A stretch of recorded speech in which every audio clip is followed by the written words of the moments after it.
Merci de continuer la soirée avec nous sur France 3 Grand Est. Le retour du loup attise les passions. Nous poursuivons donc notre soirée avec ce débat. Voici mes invités. Jackie Desbrosses, bonsoir. Vous êtes président de la Fédération régionale des chasseurs du Grand Est. Sébastien Lartigue, bonsoir.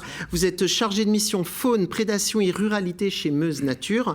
Francis Schirk, bonsoir. Vous êtes éleveur dans le Haut-Rhin. Et enfin, Rodolphe Pierrat, bonsoir. Vous êtes adjoint au directeur territorial. Vous nous parlerez notamment de l'état de la forêt. Ma première question, c'est actuellement dans le Grand Est, où peut-on rencontrer le loup?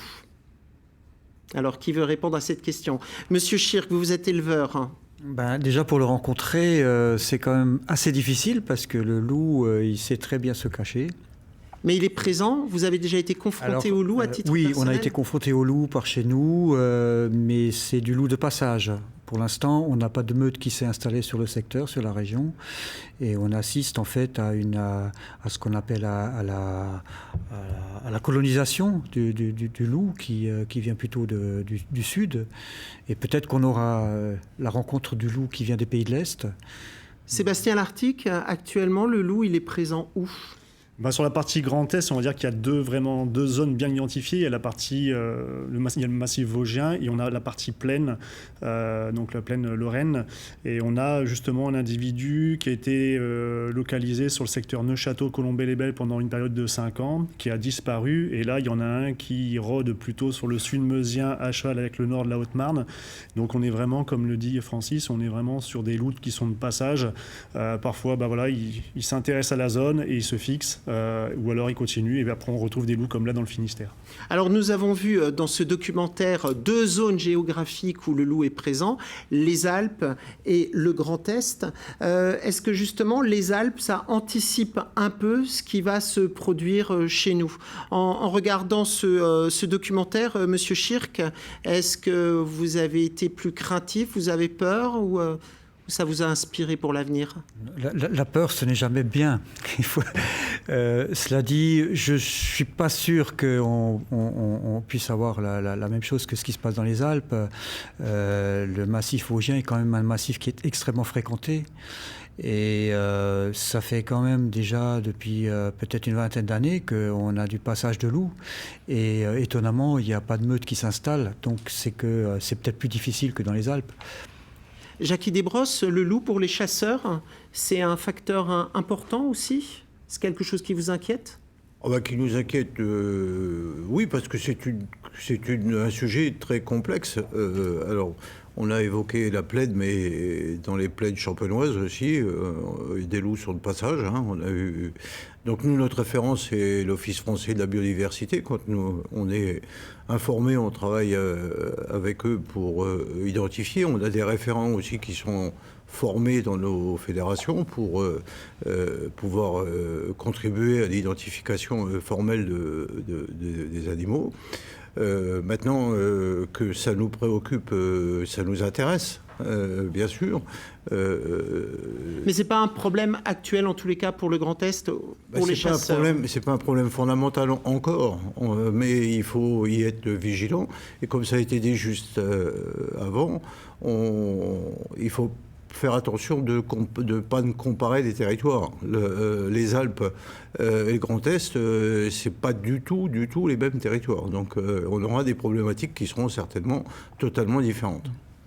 Au niveau des forêts, Rodolphe Pierrat, là aussi, c'est des problématiques différentes dans les Alpes et dans le Grand Est? Alors oui, c'est pas tout à fait les mêmes forêts, même si on est aussi sur des forêts de montagne, sur le massif vosgien, c'est pas les mêmes essences. On a vu beaucoup les mêmes espèces d'arbres, on a vu beaucoup de mélèzes puis des forêts qui sont beaucoup plus claires, des grands espaces. Donc parce que vous, autour de cette table, vous êtes le seul à attendre patiemment et impatiemment le loup, parce que vous attendez à ce qu'il protège la forêt justement. Alors oui, c'est vrai que le loup est plutôt, nous on est plutôt favorable au retour du loup, parce qu'en effet, il pourra participer à la régulation des grands ongulés, le cerf, le chevreuil, le chamois, le sanglier, qui sont très présents, voire trop présents dans certains secteurs. On l'a vu dans le reportage avec à un moment donné une image où il y avait une clairière et là on voit bien que la forêt elle est bloquée par l'excès d'aboutissement. On va revenir tout à l'heure dessus. Souvent pour les gens le loup c'est un peu comme l'ours et le lynx, c'est un animal qu'on réintroduit. C'est faux ça? Vous pouvez nous expliquer un petit peu ce loup, d'où il vient? Oui, en fait, c'est tout simple. Hein. Le loup, il vient de la souche italienne. Hein. C'est la souche italienne, principalement. C'est l'espèce loup qu'on a ici en France. On a aussi la partie qui vient de Pologne, donc de l'Europe de l'Est. Mais il revient naturellement. Il n'a pas été réintroduit. Autant l'ours, c'est un choix de réintroduction. Le lynx, il y a des réintroductions qui sont faites, par exemple, dans le Palatinat. Le loup, lui, revient naturellement. Voilà. Alors, on parle de l'introduction du loup, du retour du loup, mais moi j'entends plutôt le passage du loup. Ça veut dire que le loup, il n'est pas encore établi chez nous dans le Grand Est ? Il se déplace ? C'est compliqué. En fait, on a du mal à comprendre pourquoi il y en a certains qui s'arrêtent et ils établissent un territoire vraiment défini, presque, on va dire, à la route près. Ils ne franchissent pas la route, on ne sait pas pourquoi, on a du mal à l'expliquer. Et d'autres qui sont de passage, ils ne s'arrêtent pas, ils vont plus loin. Et ça, c'est vraiment typique du loup. Il est capable de faire jusqu'à 1000 km en passant sur différents territoires. Il attaque ici et là, où il se nourrit de la faune sauvage, et après, il s'arrête sur un territoire. Alors, il s'arrête sur un territoire, il passe. À l'heure actuelle, en France, on peut trouver le loup où ? Parce qu'on est nombreux dans le Grand Est à partir en vacances, aller peut-être à la montagne, au bord de la mer. Où est-ce qu'on a des chances de voir des loups à l'heure actuelle ? On l'a repéré où en France ? Il y a une multiplication des zones de présence du loup en France. J'ai envie de dire que potentiellement, on peut tomber dessus un peu partout en France. Par hasard, hein, il y a eu des coups de chance, mais principalement, le plus facile, ça reste la montagne, parce que c'est là où il y a les fortes concentrations. Donc les Pyrénées aussi, on va trouver des loups là-bas ? On a le loup ibérique qui est plutôt dans la partie pyrénéenne Espagne. En France, ça reste assez calme. Mais il y en a qui sont aussi de passage, et il y en a qui sont difficiles à détecter et qui nous passent sous le nez, comme on dit. Est-ce qu'on a des statistiques sur la population de loups en France et quelle est sa progression ? Dans les estimations, on a un peu plus de 600 loups en France. La progression, elle est toujours positive. Hein, quand on voit de où on est parti. C'est une progression à 2 chiffres, à 1 chiffre, en période d'inflation. Maintenant, on maîtrise les pourcentages. On est plutôt sur du 2 chiffres par moment. Enfin, après, ça dépend des années. Ça dépend aussi parce qu'il y a des autorisations de tir. Ça dépend des prélèvements qu'il y a pu y avoir. Il y a plein de facteurs qui rentrent en jeu. Donc voilà. Mais bon, on est toujours quand même sur une augmentation. Et sur ce pourcentage, le Grand Est, parmi les 600 bêtes ou les centaines de bêtes qu'on a, on estime qu'il y a quel pourcentage qui est présent dans notre région ? C'est fluctuant. Par moment, ça augmente. On est comme là, il fut un temps, on avait 5 individus.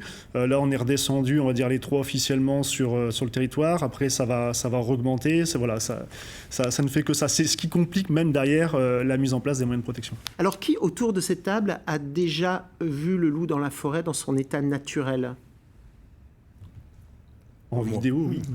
En vidéo, mais on n'a pas l'occasion de le voir. Parce que c'est vrai que tous les enfants ont lu une histoire du grand méchant loup. Donc ça fait quand même des décennies qu'on parle du grand méchant loup dans les histoires. Maintenant, on leur annonce qu'ils peuvent le croiser dans la forêt. On a des chances dans un croisé 1, réellement ? Ça va mettre du temps ? Chez nous, je pense que la probabilité, elle est encore faible. Hein. Dire que c'est pas possible, ça serait mentir. On peut toujours en trouver. Après, encore une fois, il faut du pragmatisme. Hein, on ne peut pas considérer que le loup va être utile à tous les maux d'équilibre de la faune sauvage. Par contre, effectivement, ça a été évoqué tout à l'heure, on a quand même une fréquentation dans nos territoires qui est extrêmement importante dans le Grand Est. Il y a des gens qui se promènent partout. Quand on parle des Alpes, on a des surfaces qui sont beaucoup, beaucoup plus grandes, hein, avec des zones où il y a beaucoup moins de personnes. Donc la probabilité de les voir, elle est plus importante. Hein. On a plus de... On a beaucoup de touristes et on utilise beaucoup la montagne. On la consomme beaucoup, en tous les cas, dans nos régions. On la fréquente, on va dire. Donc après, c'est un problème de... Ça dépend de quel côté on se trouve et comment on le perçoit. Quand on a envie de se promener, les espaces sont jamais assez grands. Et quand on est un peu naturaliste comme nous, il y a peut-être des espaces qu'il faudrait préserver un peu plus pour qu'il y ait un peu plus de quiétude au niveau de la nature. Alors nous, on va se mettre du côté du berger pour le moment. C'est vrai que pour le consommateur, on imagine parfois le berger comme un éleveur de viande ou un producteur de lait. Mais l'affection entre l'animal et le berger est là et n'est pas évidente à gérer face au loup. Et encore une fois, voilà, c'est ramasser des brebis avec le ventre explosé, les agneaux qui sortent du ventre, c'est... Enfin, moi, je le souhaite à personne, quoi. Même pas mon pire ennemi, c'est vraiment un truc... Et j'ai envie de dire encore plus quand... Enfin, en tant que berger, voilà, les brebis qu'on vous confie, c'est vos brebis. Mais quand c'est vos brebis que vous sélectionnez, que vous vous gardez, que vous élevez toute l'année, ouais, c'est... Francis Chirk, ça vous fait peur de vous lever un matin et de retrouver justement plusieurs bêtes égorgées, éventrées? Oui, c'est sûr que c'est quelque chose qu'on ne prend pas suffisamment en compte. C'est le malheur du berger quand il y a une prédation, surtout quand c'est des prédations qui sont importantes, quoi. Après, comme dit, chez nous, on est encore sur du passage, donc il faut se préparer. Mais je crois que on a là un vrai problème de société. C'est qu'on a l'impression que la société, elle réclame plus d'environnement, elle réclame du loup, et le berger, il faut qu'il s'adapte. Mais quand vous voyez justement l'émotion de ce berger, ça vous fait ressentir quoi? Parce que là, il est quand même pris aux tripes, si je puis dire. C'est clair que si vous vous levez un matin et que vous avez une dizaine de brebis au tapis, on ne peut que pleurer. C'est quand même... pour un éleveur, son troupeau, ce n'est pas qu'un gagne-pain, c'est sa vie. Le berger, il vit 24 heures sur 24 avec son troupeau. On ne peut pas rester insensible à la douleur du berger face à une prédation. Est-ce que le loup, il a un comportement un peu... Est-ce que le loup, il est au mouton ce que le renard est à la poule? C'est-à-dire qu'on parle de carnage. Quand le loup, il arrive au milieu d'un troupeau, c'est le carnage? Oui, ça c'est le gros problème du loup par rapport à d'autres espèces, c'est que quand il attaque, souvent on pense, comme ce qui est très bien dit dans le documentaire, mais quand il attaque, c'est pas juste une brebis et il mange dessus, il s'en va. Malheureusement, c'est pas comme ça. Souvent, il rentre dans un troupeau, parfois il consomme pas du tout, et on a de temps en temps des chiffres qui vont très très haut en termes d'attaque, et c'est ça qui a un ras-de-bol, parce que une brebis déjà c'est lourd. Quand on arrive à une bonne dizaine, c'est ce qui a été déjà le cas plusieurs fois en plaine. C'est... En plaine, voilà, en plaine, oui. Pas en montagne. Donc ça veut dire qu'il ne se déplace pas uniquement en montagne. Est-ce que ce carnage, on le retrouve aussi en forêt avec les cervidés? Vous êtes chasseur, est-ce que vous avez déjà vu un carnage? Oui, alors là, ça c'est le problème de l'évaluation. On a alors des carnages en forêt, non, on peut pas, parce que les animaux n'ont pas le même comportement qu'un troupeau. Un troupeau, c'est un animal opportuniste. Il va plutôt courir après des moutons que de courir après un cervidé qui est beaucoup plus véloce que lui. Par contre, par rapport aux chiffres qui sont évoqués, là, on parle beaucoup de chiffres dans les communications. Et notamment sur l'évaluation du nombre d'animaux. C'est un sujet très polémique.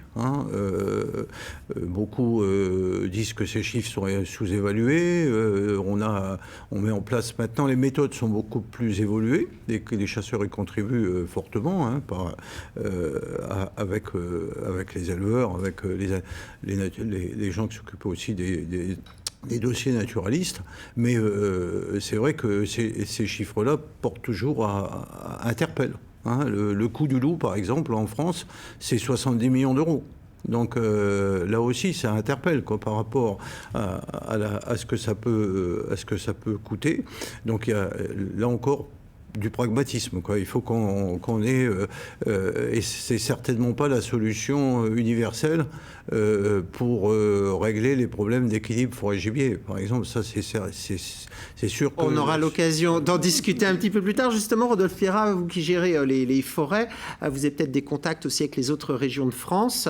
Est-ce que vous avez déjà trouvé des corps d'animaux sauvages qui étaient tués par les loups, qui étaient écorchés?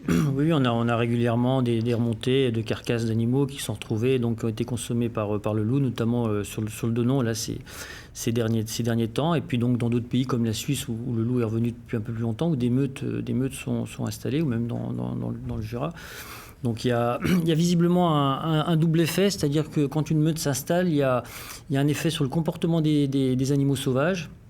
Et d'ailleurs, plus que que les problématiques de régulation, c'est-à-dire que visiblement, les animaux se remisent moins dans certains secteurs, et ont un comportement très, très, très différent. Donc, comme l'a dit M. Debrosse, le loup n'est pas la solution miracle à une régulation de populations d'ongulés qui sont trop abondantes, mais il peut y contribuer. Il peut être un bon auxiliaire de la chasse, tout simplement. Comment être sûr qu'il va plutôt se nourrir de tel animal plutôt que d'aller tranquillement chez un éleveur en se disant tiens, là c'est un supermarché, alors que les autres, je suis obligé de les courser.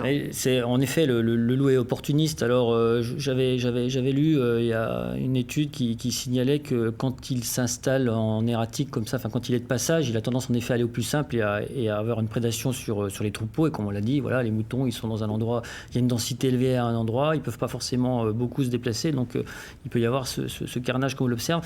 Par contre, une fois qu'une meute est installée durablement, elle s'attaque plus aux animaux sauvages. Donc en fait, il faut que le loup trouve le chemin de la forêt, trouve le chemin de ces populations, mais voilà, on le commande pas. Alors vous reparlez de meute, ça fait plusieurs fois que vous parlez de meute, pourtant en début d'émission, vous avez parlé de loups solitaires dans notre région. Oui, ça veut dire que pour l'instant, on n'a pas encore le comportement de meute.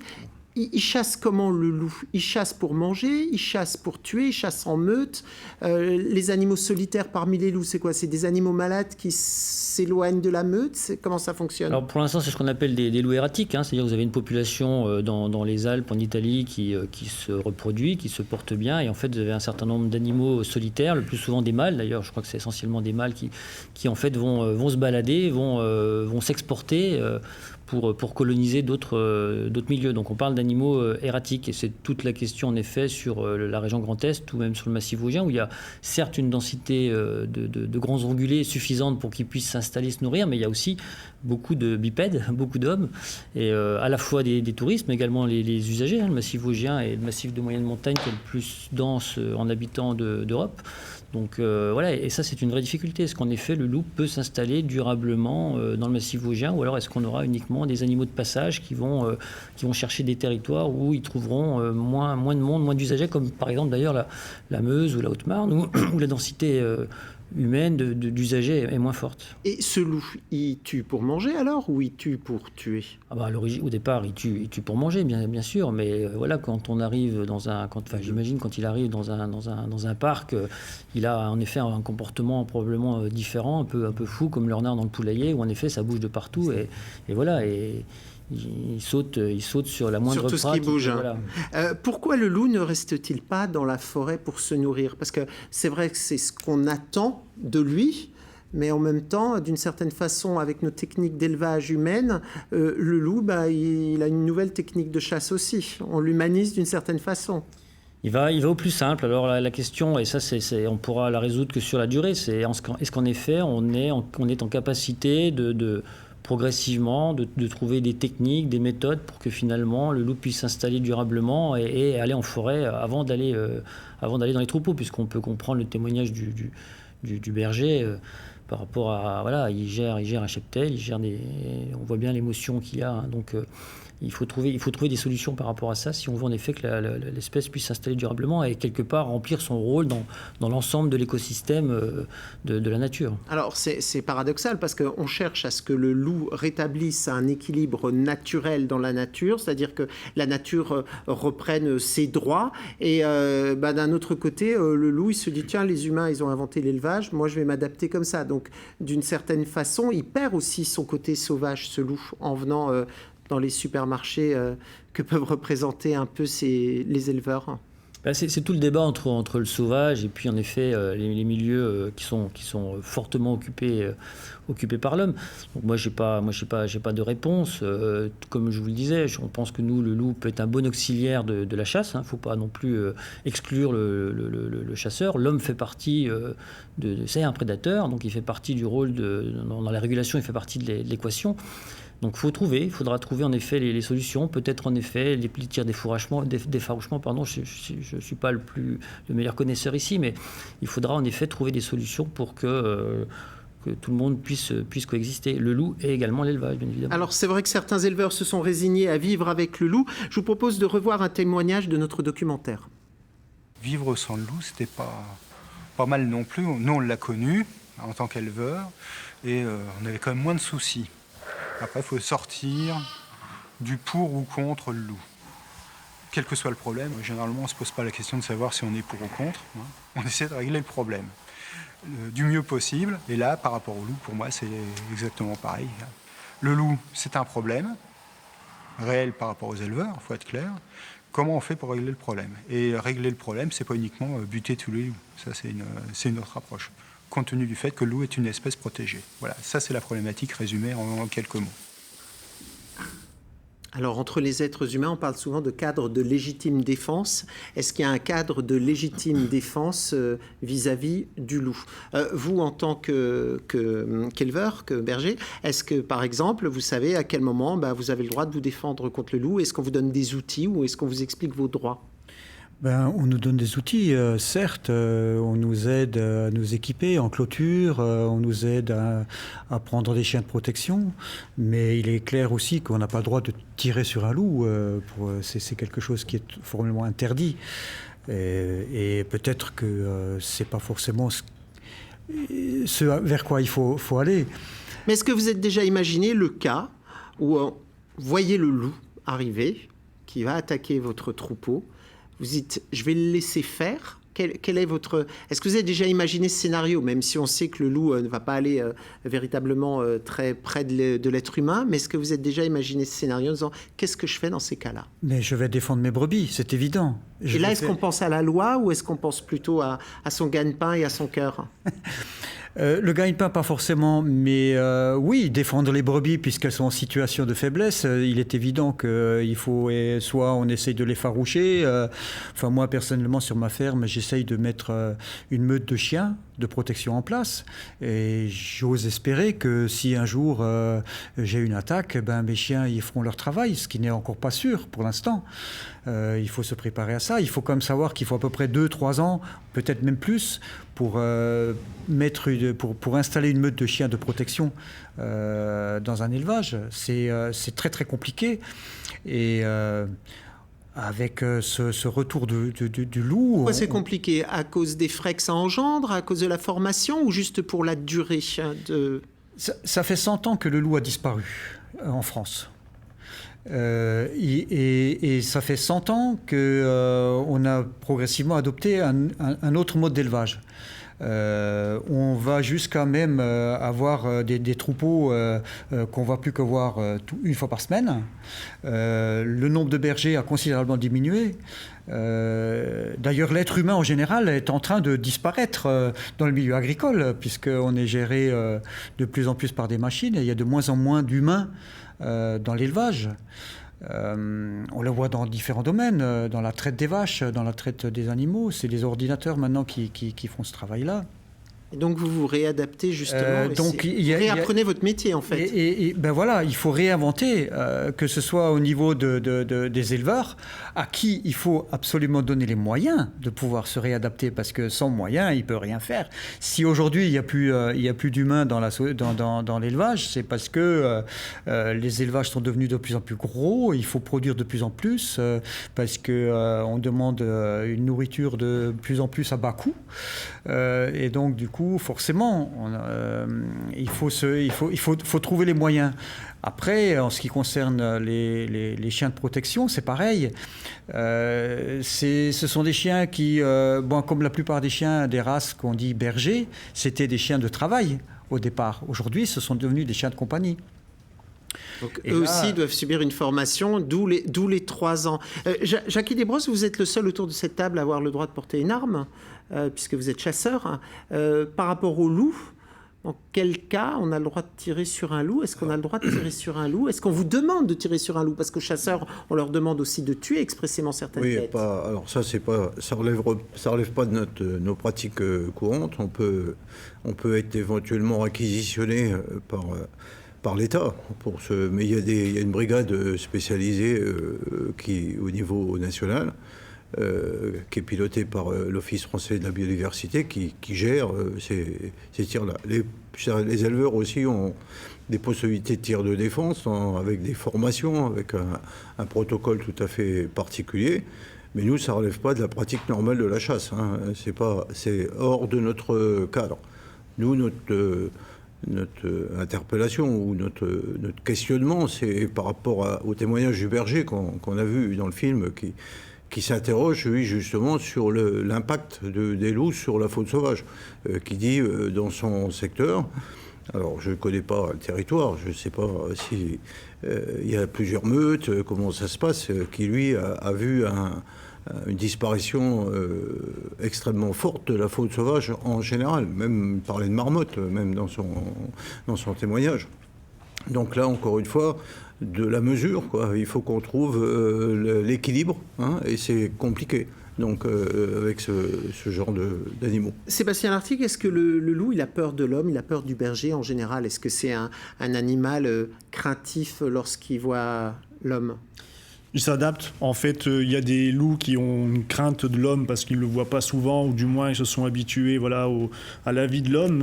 Donc il y a une crainte, et d'autres qui finissent par s'habituer, comme c'est le cas dans les massifs où on a des attaques de loups en pleine journée. En fait, ils se sont adaptés aux moyens de protection qui sont mis en place la nuit. Du coup, ils s'adaptent. Et c'est déjà arrivé, oui, que là, pour le coup, l'observation directe, visuelle d'un loup à proximité, quoi. Voilà. Alors, on a vu dans notre documentaire avec Pastoralou qu'il y avait dans les Alpes un travail, une dynamique qui était en place.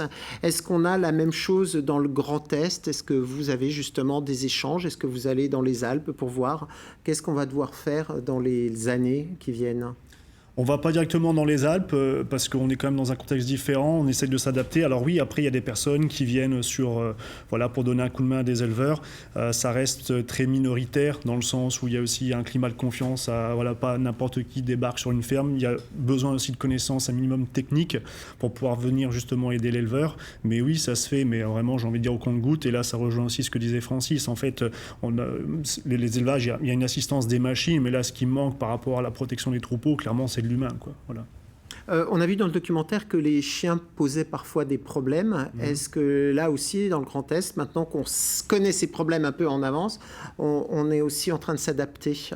Oui, puis encore une fois, tout dépend des contextes. On a par exemple des éleveurs qui ont un seul troupeau, d'un seul tenant, donc là on peut mettre des chiens de protection, d'autres qui sont sur plein de petites parcelles, qui sont à proximité justement des habitations, donc là c'est beaucoup plus compliqué pour mettre des chiens de protection. Donc là c'est là où justement on parle de se réinventer, oui, c'est réinventer des choses plus adaptées au contexte, quoi. Alors vivre avec le loup, c'est une cohabitation qui est loin d'être évidente, car l'animal est extrêmement malin. Peut-être qu'il y a un loup qui nous observe là. Mais après c'est ça, tu te poses des questions, quoi. Tu dis mais ils doivent t'observer et savoir, tout savoir, quoi. Ils doivent nous connaître pas par nos prénoms peut-être, mais l'odeur, tout ça, ils savent qui on est. Hein. Oui, c'est un peu ce que je me disais quand je voyais des loups. Même pas peur, hein. Ils te regardent, ils sont à quelques dizaines de mètres. Tu as l'impression qu'ils te connaissent, quoi, qu'ils savent qui tu es, que tu es là, bon. Alors ils te regardent et puis ils s'en vont tranquillement. Étonnant comme animal. C'est tellement évolué que c'est très difficile pour nous à faire face à ça, quoi. Ah, c'est... Ouais. Parce qu'ils sont trop malins, quoi. Ah non, mais c'est ça, ils arrivent à contourner, ils arrivent à biaiser. La moindre faille, ils vont la trouver. Ils nous le prouvent constamment. Alors on a même pu voir que les loups détectaient et évitaient les appareils photo. Justement, l'intelligence du loup, elle fait peur, et son adaptation au milieu humain et à tout ce qu'on peut mettre en place pour lutter contre lui, ça vous effraie? Monsieur Chir, peut-être? Dans vos propos, il y a quelque chose qui me dérange un peu. Vous parlez souvent de peur. La peur du loup, c'est quelque chose qui vient de très très loin, et je crois qu'aujourd'hui on n'en est plus du tout là. Il ne faut pas se positionner en face de ça, il faut se préparer, il ne faut pas avoir peur. Donc nous, de notre côté, quelques éleveurs, on est parti voir un peu ailleurs. On a l'intention d'aller en Pologne, mais avec le Covid, un peu, ça s'était un peu arrêté, mais on est allé au Portugal. Le loup, il était toujours présent là-bas et on est allé voir un peu que font les éleveurs là-bas. Il y a des collègues qui sont partis en Italie, donc on essaye quand même de se documenter, de réfléchir, d'échanger ensemble, on a créé. C'est important de dédramatiser les choses. Absolument, parce que je pense que sinon on reste bloqué sur le débat pour ou contre le loup. On rentre très vite là-dedans, avec des gens qui agissent, la peur du loup, la petite fille qui va se faire manger, etc., etc. Parce qu'on a été élevé comme ça et on lit encore des histoires comme ça à nos enfants. Tout à l'heure, vous avez parlé de vos chiens qui étaient des chiens jusqu'à présent qu'on avait changés pour être des animaux de compagnie. Le loup, on ne le connaissait plus, il n'était plus là. On a entendu parler des chiens loups. On a vu dans le documentaire qu'il y avait des chiens qui n'avaient pas réagi lorsqu'il y avait la présence du loup. Moi, je voulais savoir, est-ce que ce loup qui est tellement intelligent, il arrive entre guillemets pas à dialoguer avec les chiens, mais est-ce que justement entre certains animaux, il y a une espèce de solidarité qui fait qu'on ne soit pas sûr que les chiens fassent leur travail? On a vu des cas où les loups s'accouplaient avec des chiens de protection. Donc je veux dire, ça existe. Le chien de protection ne va pas forcément toujours faire ce qu'on lui demande. Moi j'ai vu des vidéos, il y a des loups qui ont été filmés de nuit avec des caméras thermiques où on voit des choses tout à fait étonnantes. Donc c'est vrai qu'on a encore beaucoup à découvrir et alors d'aujourd'hui, on n'a pas la solution toute faite, quoi. Quelle est l'espérance de vie du loup? Est-ce qu'il a un prédateur? De quoi il meurt en général, ce loup? Quand ce n'est pas justement à cause des infrastructures ou d'un tir ou des accidents liés même par rapport à la faune sauvage, une bonne dizaine d'années, un loup qui est... Voilà. Alors pourquoi le loup avait-il disparu? Pourquoi en avons-nous besoin maintenant? Voici une petite explication extraite de notre documentaire.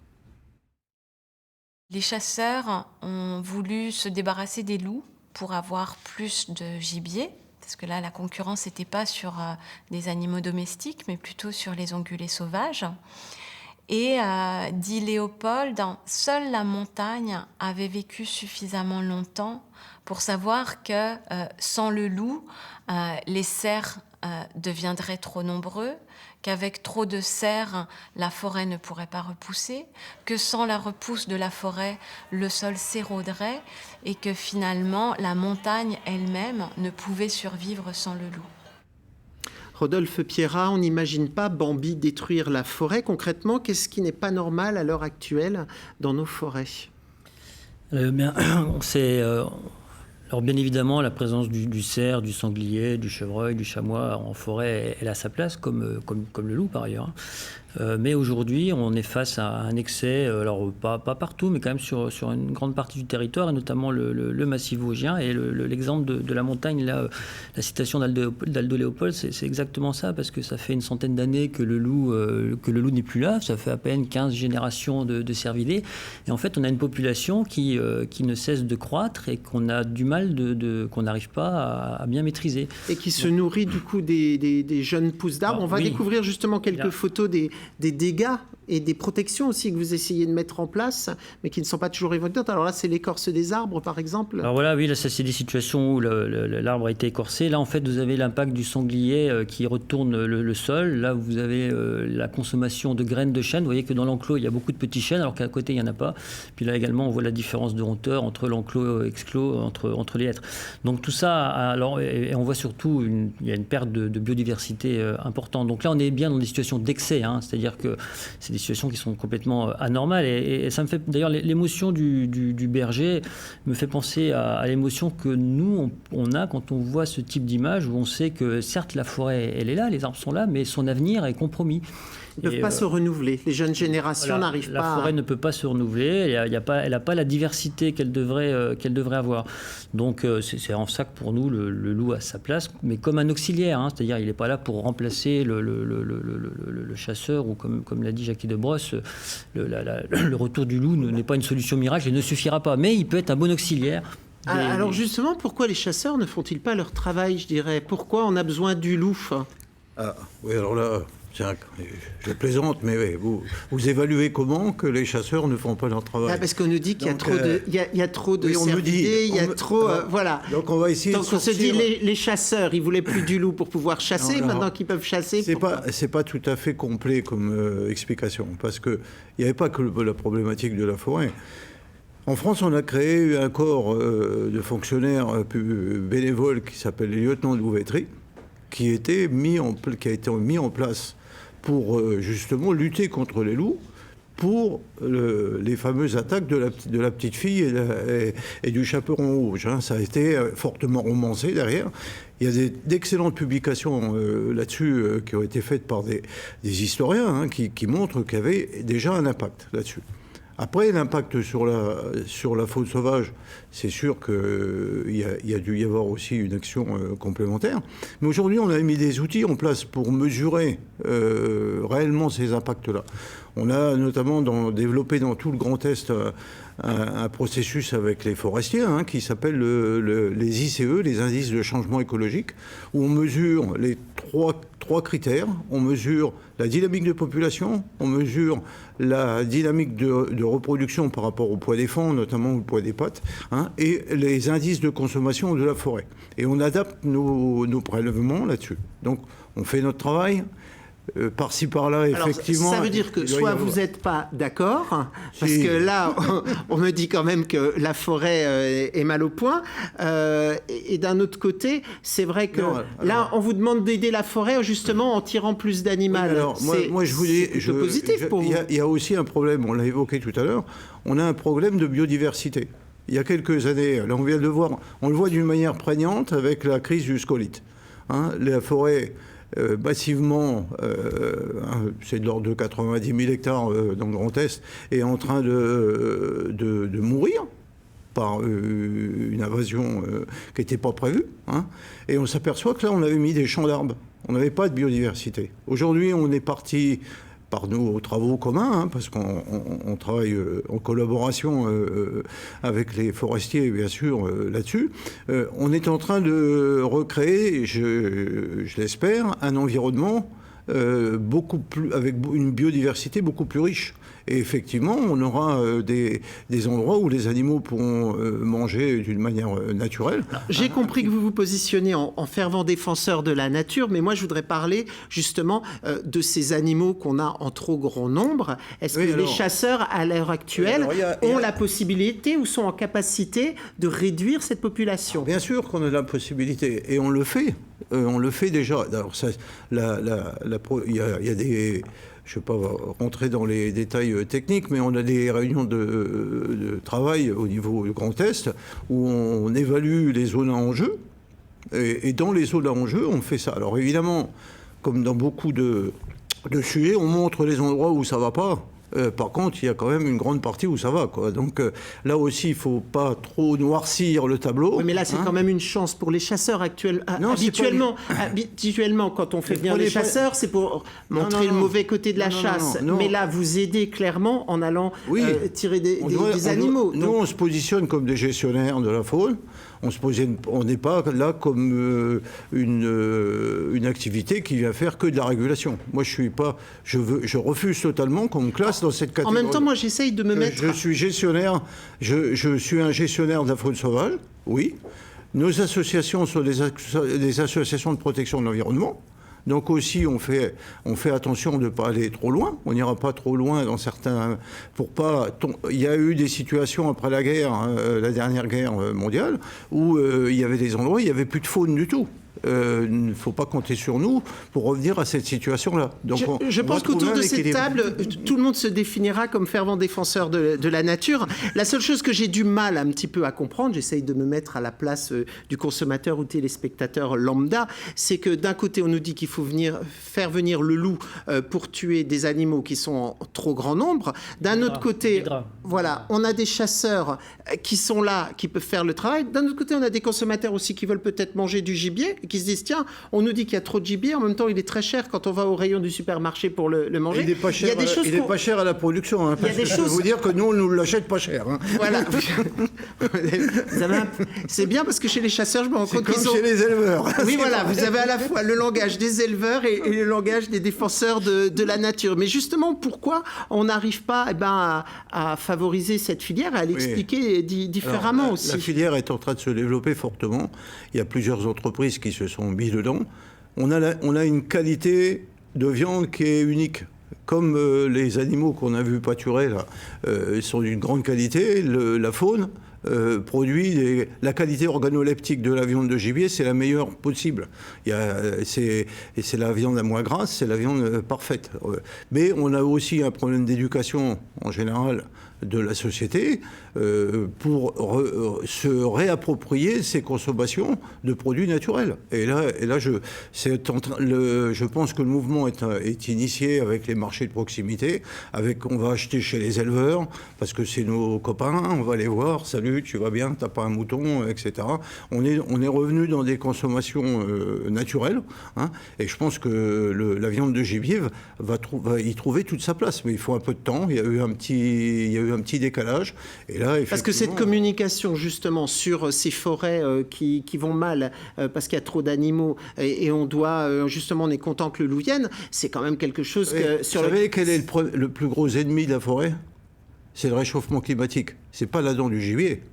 Donc aujourd'hui, la dent du gibier, oui, par-ci par-là, pose problème. Il n'y a pas, pourquoi pas, et on fera l'accompagnement nécessaire. Mais aujourd'hui, notre plus gros problème, c'est le réchauffement climatique. On est tous confrontés à ça. Aujourd'hui, il faut qu'on trouve mais on n'accompagnera pas la démarche en éradiquant la faune sauvage. Parce qu'on a une problématique de Après, c'est pas tout blanc ou tout noir, il y a aussi des zones de gris. C'est là où vous vouliez. C'est aussi une question d'échelle. C'est pour ça que la référence à la montagne d'Aldéopold est excellente, parce qu'en fait, voilà, il faut imaginer que ça fait seulement 100 ans que le loup a disparu. En fait, vous avez une population d'animaux, dont grands ongulés, qui a profité de cette absence pour se développer. Et puis en même temps, on est aussi passé d'une chasse pour se nourrir à une chasse loisir, où finalement le comportement du chasseur n'est plus celui d'il y a 50, 60, 60, 70 ans. Donc alors il ne s'agit pas d'opposer les chasseurs, mais simplement de rappeler que, en effet, réguler une population de grands herbivores et de sangliers, c'est loin d'être simple, et qu'il faut, si le loup peut y aider, il faut en profiter. Il ne faut surtout pas, en plus il peut prédater en priorité des animaux malades, etc. Donc il peut avoir un effet positif sur la santé de la population. Donc il ne s'agit pas d'opposer les choses. Et donc le réchauffement climatique, en effet, Jackie Debrosse a raison, à long terme, c'est une menace qui nous inquiète énormément. Tout dépendra de la façon dont la société continue à se développer avec les énergies fossiles ou non, et les différents scénarios du GIEC. Je ne vais pas rentrer dans le détail. Mais à court terme, par contre, l'excès de grands ongulés dans certains milieux est une menace qui est bien là, qui est à court terme. Alors, c'est pas partout, mais on a des endroits où on a de vraies difficultés. Alors, d'autant plus que les espèces... Encore une fois, on le mesure, ça. Hein. On le mesure. On est la première région de France à avoir mis en place les dispositifs d'évaluation de la pression forestière dans les 10 départements du Grand Est. Tout le monde le fait. Moi, j'aimerais revenir à l'élevage. On prône depuis des années l'élevage en plein air. On veut des animaux qui soient libres, de circuler, de s'épanouir. On parle du bien-être animal. Monsieur Schirk, justement, avec cette présence du loup, est-ce qu'on ne va pas être amené à avoir de nouveau de l'élevage en enclos, sur des surfaces bien précises, pour être sûr que nos animaux ne soient pas en danger? Comment voyez votre métier dans quelques années? De la même manière? Je pense que d'ici quelques années, tout sera bouleversé et j'ose espérer que les élevages auront pris un tournant et qu'on remettra de l'humain dans les élevages. Et c'est ce qui nous fait cruellement défaut. Et si le loup, aujourd'hui... pose tellement de problèmes, c'est parce que la société, le système a demandé aux éleveurs de produire pas cher, à grande échelle, et que du coup, on est seul. Très bonne transition justement avec l'extrait suivant, parce que les bergers, les éleveurs doivent s'adapter, la société, les consommateurs, eux, sont-ils prêts? Voici un début de réponse. J'ai été appelé pour une interaction en fait avec des promeneurs et des chiens de protection là où ça s'est mal passé du côté des promeneurs ce coup-ci. Mais dans le même secteur, enfin, ouais. avec d'autres. Ah ouais, avec d'autres éleveurs et du coup c'est là que la bergère du secteur m'a dit ouais mais les voisins à côté ils n'ont pas de chiens pour les mêmes raisons, que c'est compliqué avec les gens. Voilà. Mais bon il y a des leviers pour ça. Il y a des leviers, quoi, mais tout est dans la mise en place et les éleveurs sollicitent pas assez l'accompagnement, en fait. Je connais des éleveurs où j'en rencontre qui n'ont pas de chiens parce que ça leur pose trop de soucis. Pas seulement pour s'en occuper, les gérer, etc., mais par rapport au monde autour, quoi. Rien que d'habiter dans un village, la bergerie à côté du village. Les chiens, ils sont là toute l'année en montagne. Et ils aboient toutes les nuits. Ouais. On a demandé aux éleveurs de s'adapter à la prédation depuis 30 ans au contexte de prédation et la société n'a pas fait le même boulot. Donc. Exactement. Alors la société n'est pas prête, se sent elle-même concernée. Vous vous sentez seul en tant que berger face au loup? Vous avez l'impression que c'est un problème qu'on a mis entre les mains du berger, d'être le seul concerné? Oui, seul, oui. Je crois que le loup, l'avantage que j'y vois aujourd'hui, si je peux m'exprimer ainsi, c'est que il permet de mettre en lumière les difficultés justement des paysans et des éleveurs. Comme je le disais tout à l'heure, il y a un gros décalage entre les quelques éleveurs qui restent dans notre système et le monde de la consommation. Et il y a tout un apprentissage à faire, à refaire, il y a des échanges à faire, il y a de la communication à faire. Moi, j'ai beaucoup souffert dans mon village avec les aboiements de chiens, quand j'ai commencé à mettre des chiens en place. C'est quelque chose qui est très très difficile, c'est quelque chose qui est insupportable pour les gens, d'entendre les chiens aboyer la nuit. C'est quelque chose les chiens, ça fait peur dans les enclos quand on se promène. Donc c'est quelque chose qui est difficile et on se retrouve seul face à ça. On est vraiment seul face à ça parce que on nous accuse, on nous met au banc des accusés. Et est-ce que vous êtes seul aussi dans le monde agricole? Est-ce que vous êtes seul au milieu des autres bergers? Ou est-ce que tous les bergers ont le même discours que vous? Il y a une vraie solidarité entre les bergers? Non, tout le monde n'a pas le même discours. Et le syndicat professionnel prône la suppression du loup. Donc moi, je ne tiens pas ce discours-là. Moi, je pense qu'il faut trouver sans doute une cohabitation. Il faut savoir comment faire. La question pour moi, c'est pas est-ce qu'il faut être pour ou contre le loup? La question, c'est plus que il faut que la société change. Il faut qu'elle arrête de consommer. Aujourd'hui, elle est en train de consommer jusqu'à la nature. On consomme du paysage. Tout ce qu'on peut consommer, on le consomme. Tout ce qu'on peut monnayer, on le monnaie. Et c'est là que ça ne va plus.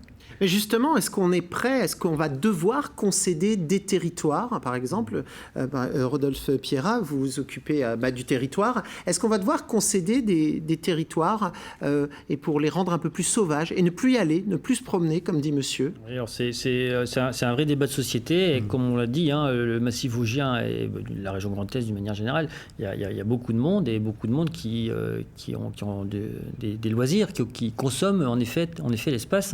Les promeneurs, le club vosgien, c'est une référence dans notre région, donc les VTT. Le club vosgien qui entretient les chemins, qui se dit aussi, parapentes, on est tous écologistes, mais avec une écologie à géométrie variable. Ça, les parapentes. Alors en fait, chacun en a le sentiment que ça ne pose pas de problème, mais en fait, il faut en effet que l'ensemble de la société trouve des règles communes pour avoir en effet des espaces où alors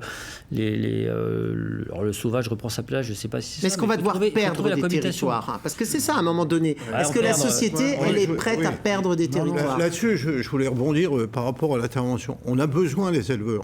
Le pastoralisme, aujourd'hui, s'il est supprimé, on va refermer les territoires. Et là, je vois, nous, au niveau de la chasse, la contribution qu'on apporte, nous, à l'entretien du territoire, elle est extrêmement importante, puisqu'on entretient nos territoires si on ne peut plus chasser, pour des raisons de sécurité, pour des raisons de visibilité. Mais si demain, on enlève le pastoralisme, c'est des milliers d'hectares qui vont se refermer complètement et qui vont poser des soucis. Ça rejoint ce qu'on appelle la biodiversité et ça rejoint justement la question du réchauffement climatique. Si on parle de faire des efforts et on enlève de la biodiversité, ça n'a aucun sens. Et les éleveurs font partie de la biodiversité. Quand on voit ce que offrent des prairies naturelles avec, on garde les haies, on garde les arbres, etc., forcément, il y a des espèces qui sont plus inféodées, comme on dit, à ces milieux-là. Et ça, c'est une richesse. Le bilan carbone avec les pâtures, aujourd'hui, il est extrêmement important. Exactement. Au niveau du réchauffement climatique, notamment. Oui. Donc, conserver des prairies naturelles, c'est extrêmement important. Et c'est là où il y a le lien avec le consommateur aussi, c'est ça, c'est qu'en fait, le consommateur a un pouvoir, on le dit souvent, il est là aussi, c'est comment il souhaite consommer. Forcément, quand on achète de la viande pas chère qui vient de l'autre bout du monde, ça va pas arranger les choses. Après, si le même consommateur dit « ouais, mais le loup a sa place, etc. », il y a un paradoxe dans le discours. C'est oui, le loup, oui, mais on veut pas des gros troupeaux, alors consomme plus localement, justement, de connaître mieux son voisin qui est éleveur, et on ira vers plus de la réduction de taille de troupeau, donc beaucoup plus facile derrière à protéger. Je simplifie. Après, le consommateur, il a aussi des réactions parfois égoïstes. C'est vrai que beaucoup de gens étaient contre la chasse et puis tout d'un coup, on habite en ville et on se retrouve avec un sanglier qui nous a fait un trou dans le jardin ou qui est venu détruire notre poubelle pour bête. Manger. Ça, c'est bête. Hein, ça nous fait pas rire. Est-ce que le loup, on peut aussi se dire, bah tiens, c'est peut-être plus simple d'aller dans des milieux urbains pour se nourrir. Est-ce qu'on a une chance de le retrouver en périphérie urbaine? Il faut quand même retenir que l'homme a plus longtemps cohabité avec le loup que sans le loup. Donc faisons aussi preuve d'intelligence et trouvons en effet un accord collectif pour avoir le loup sur nos territoires. Donc par contre, en effet, ça veut dire qu'il faut accepter que les chiens aboient et protège un troupeau et qu'on n'y aille pas se promener. De la même façon qu'on a la difficulté que vous avez des gens qui empêchent les chasseurs parfois de faire de pratiquer la régulation ou l'acte de chasse qui est essentiel, qui est majeur. Donc il faut que tout le monde fasse des efforts. Il faut trouver une sorte de pacte collectif. Mais n'oublions pas que l'homme a vécu plus longtemps avec le loup que sans le loup. Et c'est là qu'il y a besoin aussi d'une cohérence dans les moyens de protection qui peuvent être mis en place. C'est-à-dire qu'il y a la question des tirs. Même nous, en tant qu'association de protection de l'environnement, là-dessus, on reste ouvert. Il y a dans certains cas, oui, il n'y a pas d'autre choix que de tirer un individu qui pose vraiment trop de problèmes. Il faut faire la part des choses. Par contre, parmi tous les types de tirs qui peuvent exister et les moyens de protection, c'est là où il y a des troupeaux. On multiplie les moyens, que ce soit des chiens. Parfois, on ne peut pas mettre de chiens, donc on met des clôtures électriques quand on peut. On multiplie ces moyens-là. Par contre, en dehors de ces troupeaux-là, c'est de foutre la paix aux loups, en fait. Surtout qu'on est face à une espèce qui est intelligente, même si le territoire de l'homme est grand, qui comprennent où il y a un danger pour qu'ils puissent se rabattre plus tôt sur la. Est-ce qu'on aimerait aussi savoir, c'est le loup, c'est une chance ou c'est un problème au final? C'est une chance puisqu'on parle de biodiversité, réchauffement climatique. Après, tout dépend de quel individu. Comme je dis encore, il faut faire la part des choses. Il y a des individus, ce sera une chance parce qu'il attaquera rarement les troupeaux. Il y en a qui sont comme ça. Et ceux qui se posent plus de problèmes, il faut faire la part des choses. Il faut laisser du temps. Il faut laisser du temps à cette réinstallation. Le vivre ensemble est donc possible. Oui, le loup, ça peut être effectivement une chance à la condition qu'on soutienne le paysan. Parce que nombreux sont les éleveurs qui s'arrêtent, qui sont dégoûtés. Enfin, on a vu le témoignage de l'éleveur dans le film. C'est quand même, ça vous prend aux tripes quand on voit des choses comme ça. Et on ne peut pas laisser faire ça. Et tant qu'on n'a pas pris suffisamment en compte la question de l'agriculteur, de l'éleveur, on restera dans des débats stériles sur du pour ou contre, et voilà. Mais peut-être aussi tous se sentir concernés, pas se dire que c'est juste un problème de quelques bergers, puisque comme on a pu le voir durant ce débat, cette discussion, le loup va bien plus loin. Ça peut aller jusqu'à ce qu'on retrouve dans notre assiette aussi, avec des nouvelles filières qui vont apparaître, je l'espère, dans le Grand Est. Merci en tous les cas de nous avoir suivis. Merci d'être venus autour de cette table pour échanger. On vous souhaite une excellente continuation sur France 3 Grand Est.